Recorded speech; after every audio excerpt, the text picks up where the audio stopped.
Well, hello, everybody. It's Fernando Labastida, and I'm here with Linh Nguyen again in another episode of Linh Talks Tech. And Linh, I like your new kind of halo effect that you have there on the light in your background. It's really cool. How did you do that? Yeah, so I have a smart light. Kind of have everybody. I use smart lights and smart things in my house a lot in terms of I'm an automation guy. Everybody knows, right? So by now, I like to Yeah. automate stuff. So I have automation routines in my house and a lot of smart devices that I like to control by speech and all the typical smart devices, IoTs. And this is one of those lights where it's smart and I can actually tell it, to dim the lights or, turn it on certain time of the day.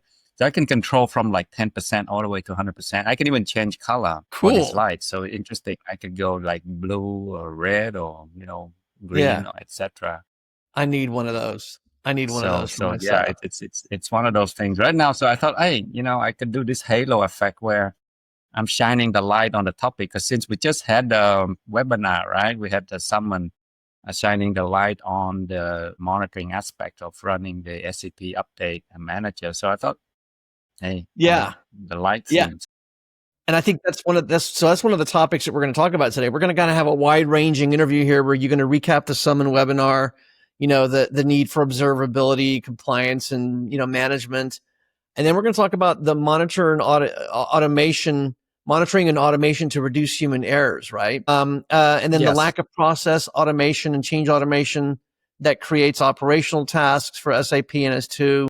And then disaster recovery on NS2, impact to production, and then system copy, PCA, and Flux. A lot of topics. Hopefully, we can get to all of them in this interview, and if not, then we can cover the rest of it in the next interview. But why don't you go ahead and get us started with the kind of the recap, of the summon webinar and all that.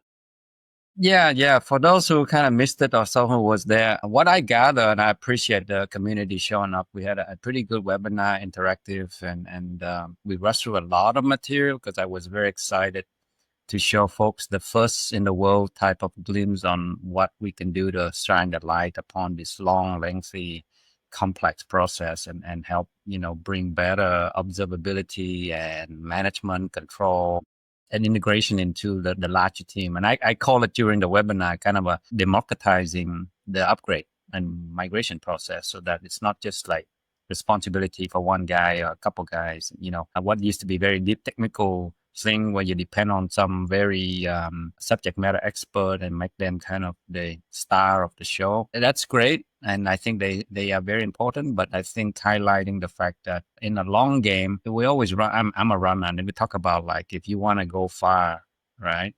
You go together. If you want to go fast, you go alone, right? So that's the kind of thing is the upgrade projects can run for, months, if not sometimes years for large enterprises because it's complex. And so going alone and going fast does not really work out well. So really looking at the result-driven best practices, you want to bring the team together and have that kind of shared experience and help deliver better products in the long run. So anyway, I thought from the people that participate in the topics we covered during Summit, it kind of review a few things that I want to talk about today that was important is that just because something has been doing or running for years like this, and again, some is one of those tools that's been around for years. I remember back in the day, even 12, 15 years ago, doing upgrade planning and execution for large companies like SanDisk, which is now, I guess, Western Digital, where I was the sole technical guy doing the actual upgrade migrations. I see that being able to innovate around observing data-driven approach is very important. Because like if you just ask somebody, how do you keep track of 3,000 plus, phases on something? They're just like, hey, I'm not trying to go to the moon,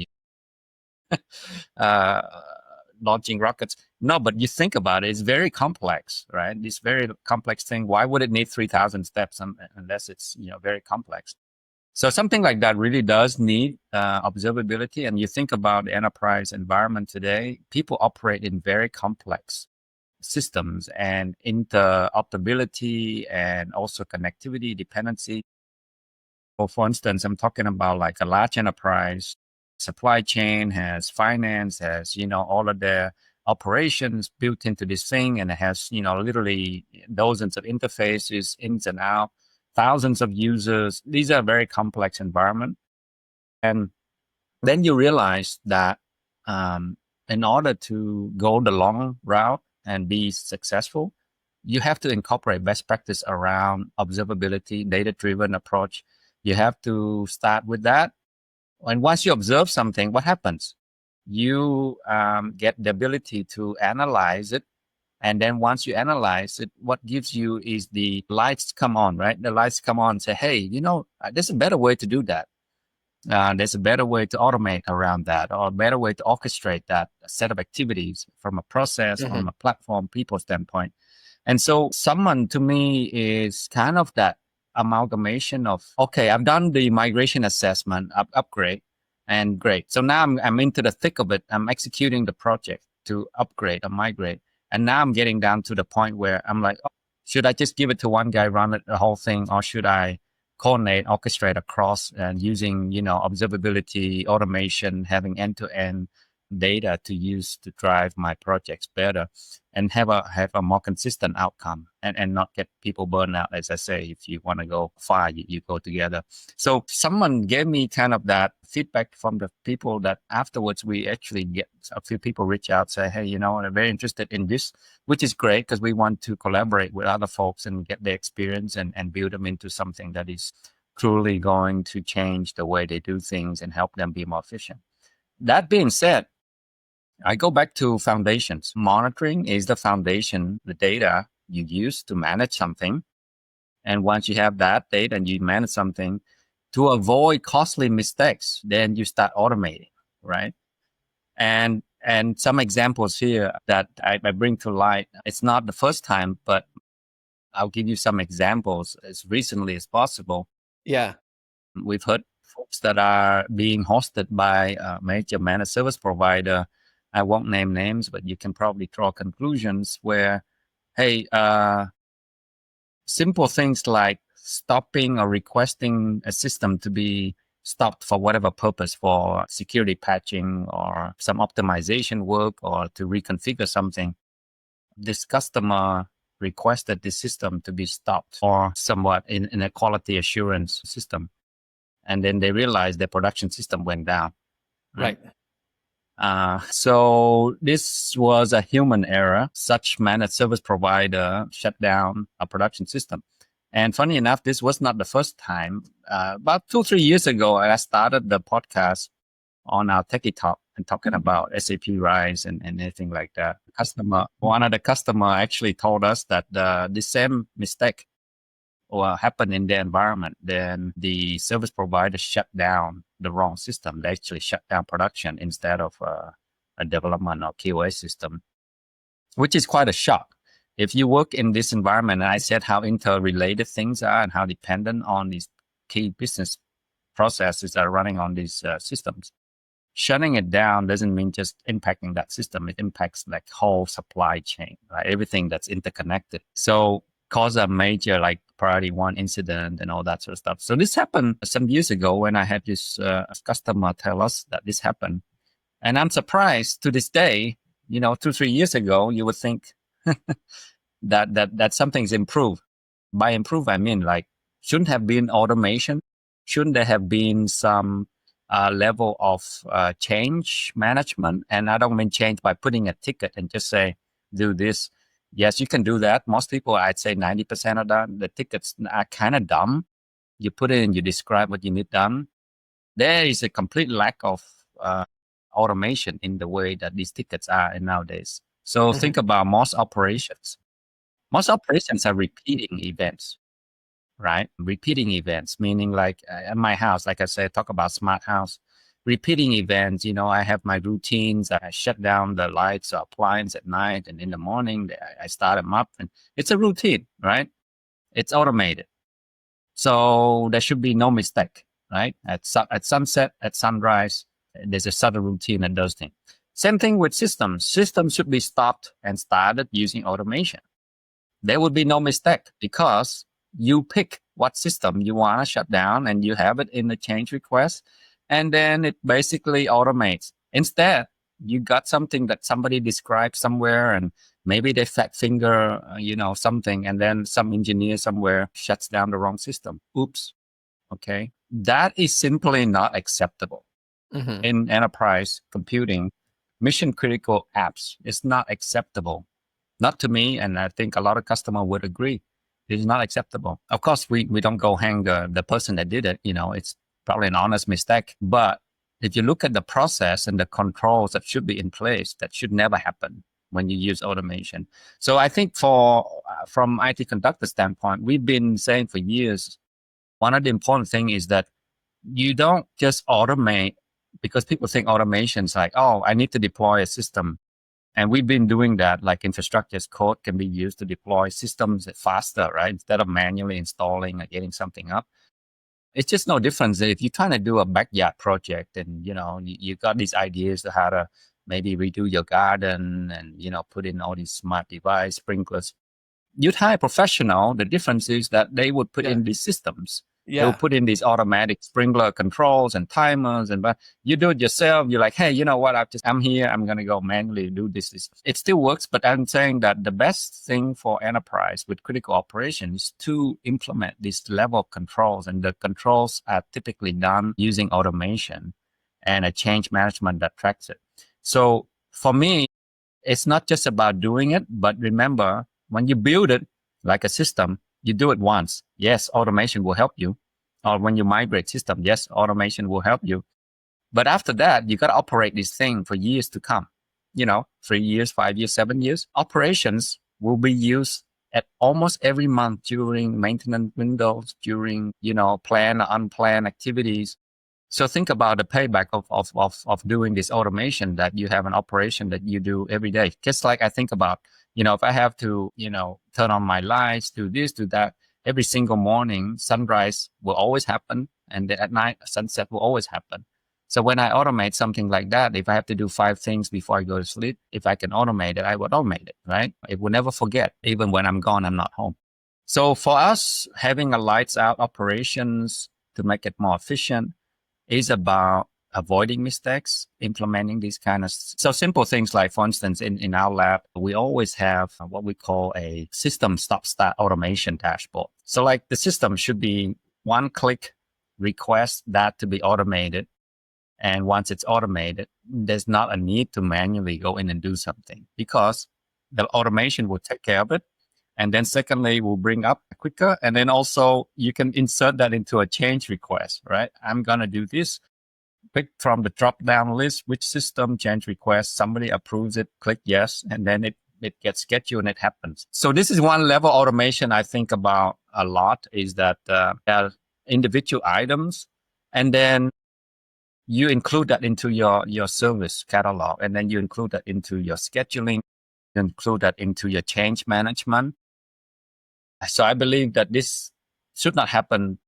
Again, 2 incidents, different customers, different places, and yet it happens. That's I see as a major problem. It's like, why are we paying these people lots of money to manage our operations, and the simple thing like this, they slam down the wrong system, right? It's embarrassing. That's one thing where I think about, you automate once for things that deploy, but then operation that you're gonna do for years, why not automate that?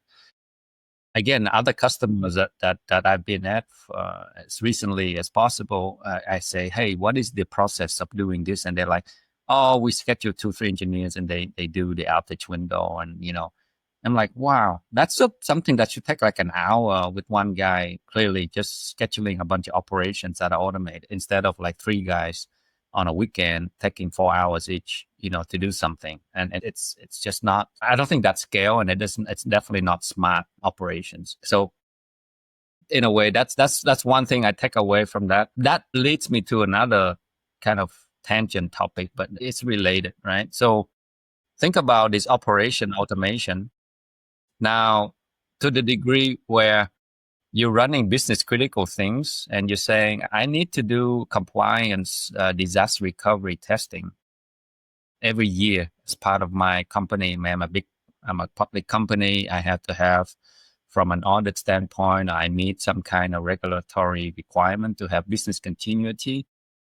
For SAP customers, quite common to they test at least once a year for a disaster recovery. So in case, the whole data center blows up, loss of power, loss of whatever, somebody chops through some major pipes, and then you go down. You've done this planning to continue operating your business, whatever it is, 12 hours later, 24 hours later, whatever we call it the recovery time objective, RTO. How much data loss you have, maybe you can tolerate an hour, 2 hour data loss, and then you would be recovering that and be up at somewhere and running. So that's business continuity planning, the disaster recovery planning. So I've been part of a lot of big companies doing the architecture work, design, helping them for this type of thing. And it's really get high level executive sponsorship because their head is on the line, right? So if you are the CIO, trust me, for a public company, if you don't have a disaster recovery plan and you don't have a tested plan, well documented and tested, you can know that if something happens and you don't have ability to recover, not only your job is on the line, your career is on the line. Your career is gone. Right. It only takes one major mistake like that. Large company understand this.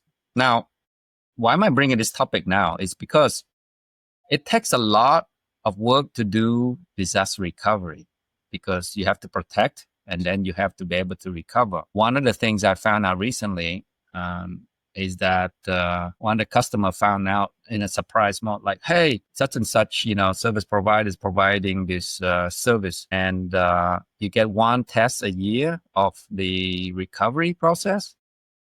And then they found out that when they do the test of recovery process, actually the production has to be shut down. So I was shocked because the customer was like, what? Think about it. A global company, I don't know how many millions of dollars they push through the SAP environment in a day, says I have to shut down my system. Take any name, big company name, Fortune 100, Fortune 1000. It's a lot of money, right? Sometimes the customer do take that outage, but it's for major things like, a cloud migration, right? Where you have to switch over and go live on you. But for disaster recovery testing, it's normally designed so that you can test without taking down production. You replicate your data.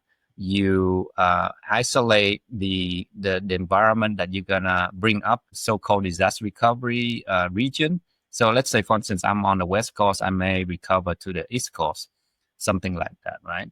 And you should do that. You test it, but the technical people test it by saying, I flipped over, I came up there, I went in there, validated, everything's fine. But the business in the production stays up and running. It's almost unheard of these days to hear somebody that offer the service and say that I'm going to do disaster recovery for your contract, but your production needs to be down. And you know what? It's going to take 12, 16 hours to fail over and the same amount of time to go back.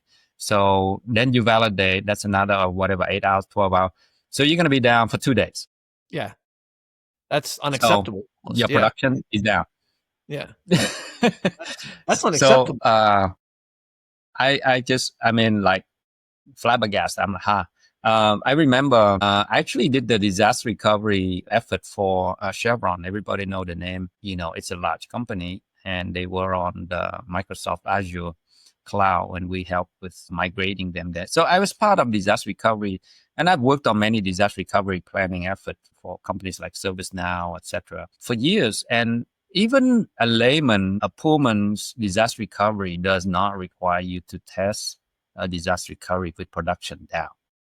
I mean, even in the old days, we would take backup systems.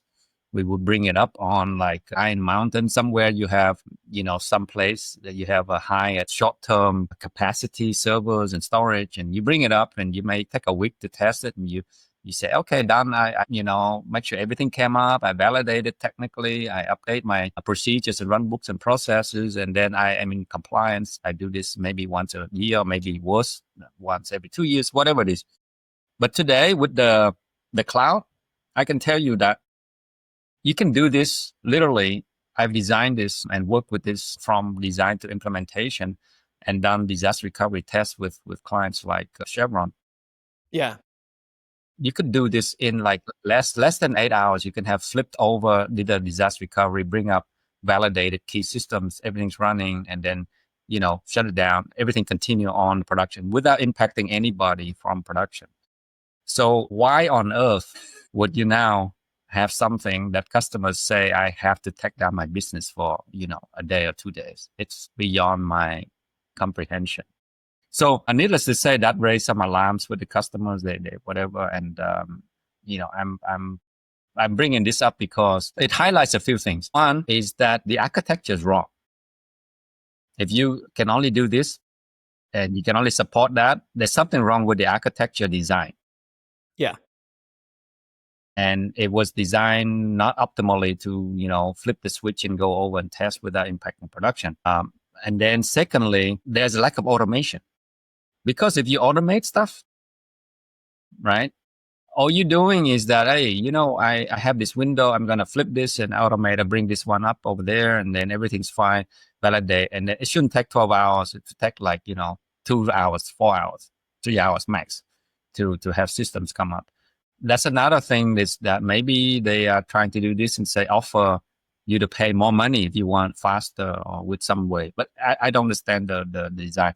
And then with that in mind, it came to me that, okay, if I talked about first automation, like stopping system, starting system, these are basic things.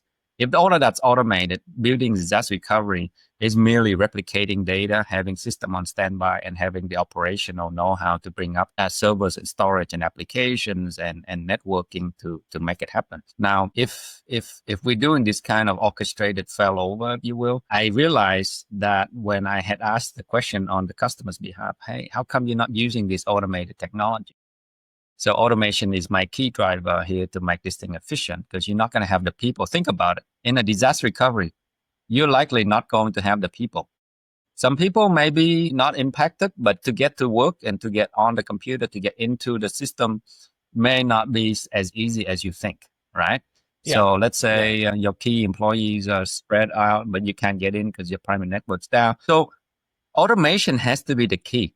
Because plan for let's say 70% of your people not being there, right? Or not able to access. And so you need some people to trigger from a business operational standpoint, trigger. And then once you trigger, things come up almost 80% automatically. And then 20% will be the final mile, last mile to get things, change over the names and the address. So I keep saying automation is the key because I've worked on this, and doing it manual is almost always not scalable because you have a group of systems, normally more than the amount of people available to work on them, right? So I dig in a little bit deeper and I say, well, maybe you can't support it because you lack of automation and then you depend on people. But then secondly, you lack the actual architecture best practices to do this, because I can tell you why. So certain service provider, they say, we're going to provide these services. Don't worry. It doesn't matter if you're on the Azure or you're on AWS or GCP, we'll manage it all for you, blah, blah, blah. So what's happening is you lost the cloud native capability. A lot of cloud vendors have great disaster recovery architecture and best practice to protect almost all kinds of workload, right? But instead of that, the service provider comes in and says, generically, we will manage this for you. Don't worry, whatever cloud.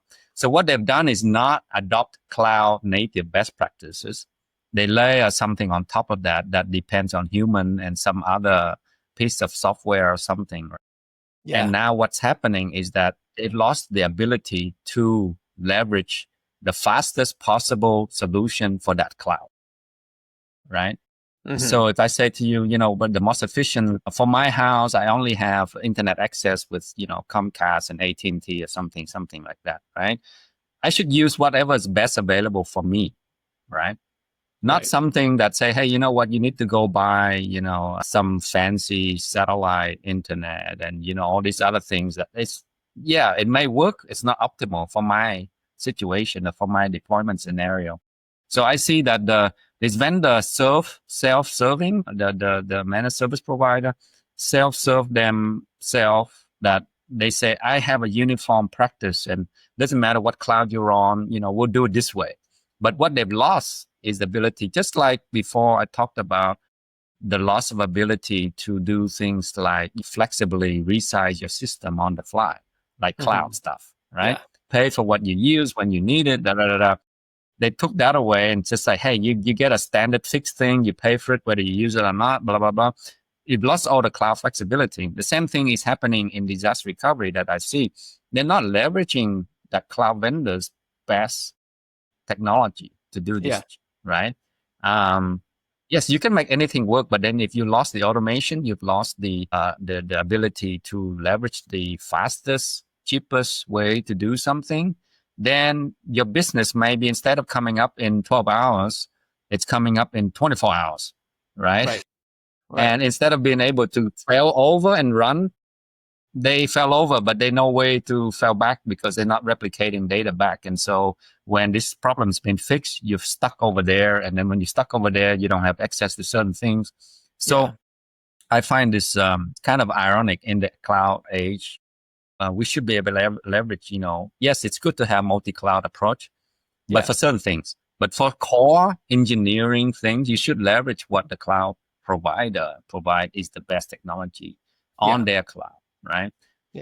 So I see this problem twofold. So like I said, that architecture design is one, the lack of automation is one, and then just like complete disconnect between what the business and what the capability of this architecture. From what I see from my business standpoint is that when we provide solution for customer, it has to work for them. So if I provide an automation, I can't jam down their throat what the automation will do.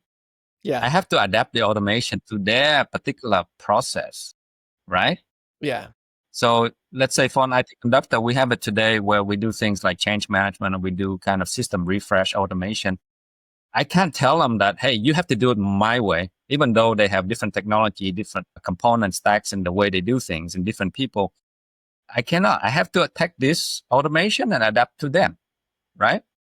So in a way, what we're saying is the best way to do it is, you should have a process, but it should be adapted to the customer based on the technology so that you can leverage the best technology for their solution. So as an example, when we do system refresh automation, we have an end-to-end solution. We do the post-copy automation, which is our IT-Conductor Flux. It's going to come out.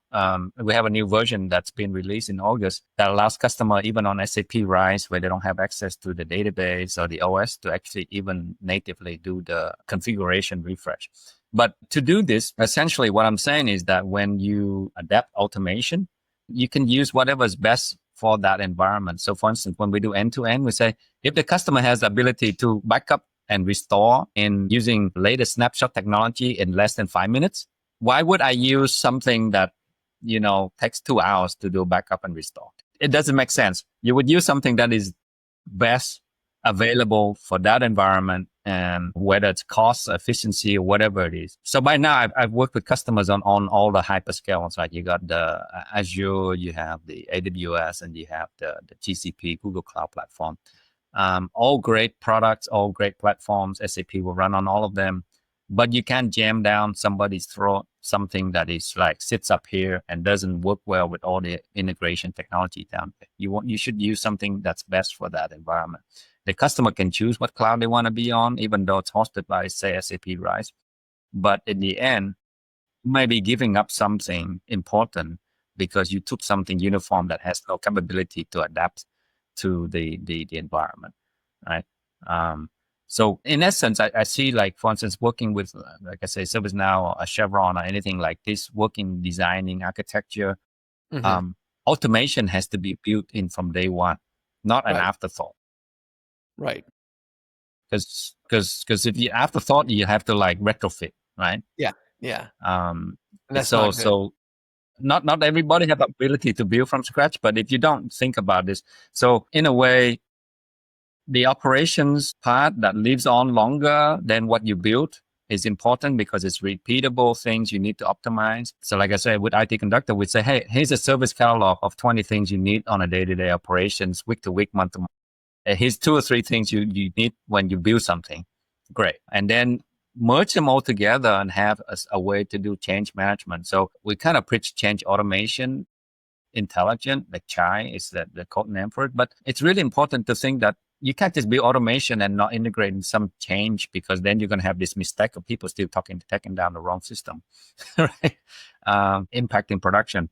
So with these two instances alone, my estimation in costs, just even having a critical call with 10 managers and 20 people from different vendors getting on there, say what's going on, that itself is already costing money, let alone the cost of whatever the production system was doing and the loss of the time that it took to process and recover from that problem. So I think from this point, I'd say automation requires data gathering, observability, monitoring, management, but tying it all together impacts everything from daily operations to disaster recovery to change management. So we can't talk about it in just silos, because the silos are actually going to be the problem. Yeah. Wow. Okay. So yeah, you covered a lot of ground here, Lin, and I'm just wondering if we have time to talk about any of the other topics that you had on your list. Well, I mean, I talk about kind of touching on all of them, right? So I think from my perspective, we talk about automation, but we have to live it in reality. So in reality, there are cases where I see now today, as recently as this week, I was advising a customer, and they were talking about somebody had put some system monitoring into maintenance. What that means is like, oh, I'm doing something this weekend, so therefore I don't want any alarms and alerts. Yeah. And again, they put it into maintenance, which is kind of like hitting the snooze button, right? Yeah. And then what happened is that they forgot to take it off. Mm-hmm. The very simple thing that happens quite often, in fact. So customers, how often do you maybe leave your house and forgot to shut the garage? Yeah. Yeah, exactly. Or you turn on some lights and, you left it. And then, maybe even worse, you turn on the water and you get distracted. So there are certain controls and things like that comes with automation that, I would say is critical to, you can't compare all things are equal. No, the customer or anyone using automation or not using automation should realize is that it is something there that benefits for human, that, sometimes we forget, we have a fat finger, we make a mistake, but the automation and the controls are there. Scheduling something sounds trivial, yet a lot of customers don't even have a way to schedule something. So in IT-Conductor, for instance, we have this automation where we automatically can put something into a mode, like, for instance, turn off monitoring. It's called event-based scheduling. You turn it off. Let's say I have a 2-hour maintenance where I don't want any alarm. You can automatically say at that hour, turn it off, and then at that hour, automatically turn it back on. So you don't forget. Even if you forget, my maintenance is only 1 hour. I finish early. Yes, you can go in there and just take it off, and then you're back in action. It's like, you're home. If you're doing something, you might turn off the alarm. And then when you leave, you got to remember to re-enable it. Otherwise, basically you are not protecting. So in this case, what I say is like the automation's there. We already automatically monitoring the customer environment. But to automate even further, customers say, hey, do you have a capability to automatically schedule these events? Yes. So not all things are created equal. So it's just because you can do something manually and you think that's automation, really the whole thing comes into where you control from a scheduling orchestration standpoint, because it's super important. I have this example where a customer is very cost, conscious. So they're on cloud and they want to have a sandbox environment for testing because it's critical, but they need to authorize this spend to turn on this machine. This machine costs a lot of money, run SAP HANA, right? Well, so if you don't use automation and you went home and you forgot to turn it off in the weekend, this thing's running and it's accumulating, hundreds of thousands of dollars, right? Right. So what ends up is that you forgot, and then you come in Monday morning and the system's like still running, like, oh my goodness, I didn't use it. I should have turned it off. These things are very simple things that cost money. It's like, I don't need to subscribe to all of these services streaming because I'm going vacation. I could put it like I unsubscribe, I come back, resubscribe, but I don't. And then I wonder why my credit card bills are getting all hit from all these services. And now today we're in a subscription world. Yeah. There's so many subscriptions we forgot about, right? Yeah. Wouldn't it be nice that like you could do a lot of this stuff and automate a lot of that so that, if you have certain planned activities, you can say, oh, just like I want to put the mail on hold when I go vacation, right? Yeah. I don't want mail to show up my box and thieves, porch pirates stealing stuff from me. So these simple things exist today, but people are not doing it because they don't think automation first. So my whole kind of passion about it is like, think automation first. What can I automate? Yes, not all things should be, but the ones that should be will save you a lot of anxiety and also, hopefully save you a lot of time as well and money. That's really the crux of this. So we do have these incidents where customers will come to us and ask for these type of things because they think that, no, I will never forget to do that, but they do, right? And we tell them, remind them that there is something in that automation, but you also train the system to be scheduled. Like every Friday night, shut down non-essential systems. Okay. So that covers a whole bunch of things around automation and why I think it's important, essentially around everything from disaster recovery to day-to-day system operations. And being able to have live data that you use to manage and automate. So that's kind of critical to what we're doing. So I think in August here, we're going to focus on one of our solutions to help customers automate around the system post refresh automation. It's called post copy automation. We have IT-Conductor Flux that we'll talk about in the next episode. But essentially one of these things where, I forgot to restore certain things and then the customer can't use the system. And the guy that did the refresh is tired from 20 hours of doing whatever and he goes home, but then the system doesn't get usable for another 40 hours because he forgot to do something. So we want to make sure this automation comes. And this is not, I'm not making it up. It's actually true, right? Something as simple as this. And this is a real example. They did the refresh and they come up and then the guy go, it's ready. I'm going home. Except he didn't put the license back in the system. And if you don't have a license, people can't log on and use it. So technically, he can get on because he's using a super account. So he can get in and everything looks fine, right? Yeah. But this stuff is like Mickey Mouse that automate and we put automatically the license back when we restore the system. Yeah. So we'll highlight some of that and we'll continue to talk about why some of these things are important. Because if you do 90% of what you're supposed to do, that sounds good, right? 90 sounds pretty good. When I go to school, I get 90%. But what if the 10% are not all equal, right? They're not every item is equal. They are weighted. What if that 10% is super critical things like, you forgot to fix the connection that points to production.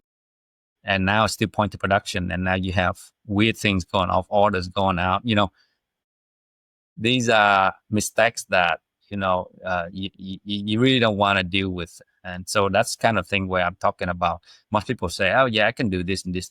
But, if you have a run book that says I got to do 100 things, you better make sure the 100 things is done every single time and not like 99 and left out the one that really killed you, right? Yeah. Wow. So we've covered a lot of ground. And actually, I'm really looking forward to the next episode too, when we're going to talk about the next topic.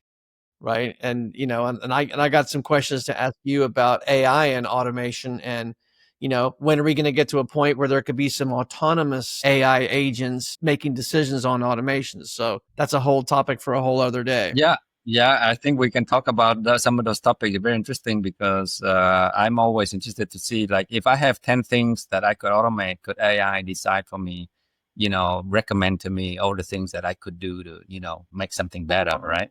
Yeah. So it's not just about automation, but it's like the ability to choose and recommend so that we have the best choice and make the decision faster. Because sometimes decision requires data, and that's really perfect for that to make a recommendation.